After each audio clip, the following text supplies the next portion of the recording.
वरे वाग ओडा मुझे यो इंतजार वा वरे वाग ओडा मुझे यो इंतजार वा मदीने मिठे लय मुझी ही दिल बेकरार वा वरे वाग ओडा मुझे यो इंतजार वा मीर मिठे जे मुल्क जी मूंखे छॾियो विछोड़े मारे मीर मिठे जे मुल्क जे मूंखे छॾियो विछोड़े मारे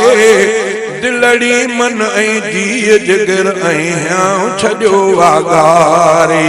विछोड़े मदीने जे क्यों मूंखे त बीमार आ वरे वाग ओडा मुझे यो इंतजार वा मदीने मिठे लय मुझी ही दिल बेकरार वा वरे वाग ओडा मुझे यो इंतजार वा सिंध में सिकंदे मूंखे काफ़ी साल थिया हिने जाने मन जे जुदाई में हिते हीणा हाल थिया हिने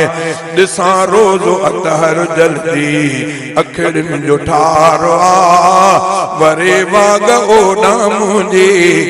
यो इंतजार वा पाक पिरियन जे पार जले दिल मुझी आ दीवानी रोई घुरा तो दुआऊं रब खां शाल थिए मेहरबानी या पाक परवर दे दर सदाई पुकारा वरे वाग ओडा मुझे यो इंतजार वा दिल बर जे हित देश जे खातिर तड़पी तो ही सीनो दिल बर जे हित देश जे खातिर तड़पे तो हित सीनो ख्वाबन मंज ॾिसां तो मां पियो मिठड़ो सोनो मदीनो ख्वाबन मां जागी रोंदी ही दिल ज़ारो ज़ारा वरे बाग ओडा मुझे यो इंतजार वा शालस गो महमूद मदीने मौला मूंखे घुराए खाती हिन बंगुलाणी जो शल मौला अर्ज़ो अघाए शालस गो महमूद मदीने मौला मूंखे घुराए